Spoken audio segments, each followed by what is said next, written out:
Go ahead, Brother Van. Oh, just Brother Van's, the Brother Van song is printed in the back of the hymnal. It's a special insert that they paste onto the back cover of the hymnal.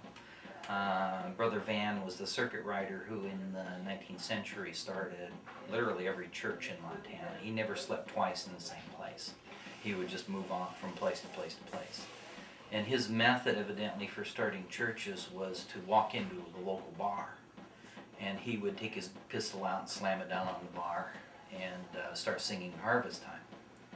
And, people would tear up and they would start crying, and, that would lead him into his sermon, and then he would pass the hat.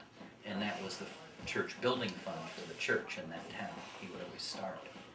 And at that point in Montana's history, the church was really represented civilization. These were wild mining camps and cowboy towns, and so starting a church was like, well, that meant you could have women and children, and you could really start building community there. So he really is sort of the hero of Montana Methodism in that part of the world. He arrived there shortly after the Custer Massacre. I think he took the same steamboat up to Fort Benton that had gone to Bismarck to bring the news of Custer's death. And then he took the steamer back up to Montana, so it was right at the same time frame of the Little Bighorn.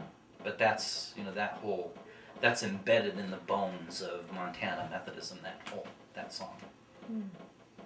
And they never succeeded in getting it officially into the Methodist hymnal. No, it never got officially in. They printed up their own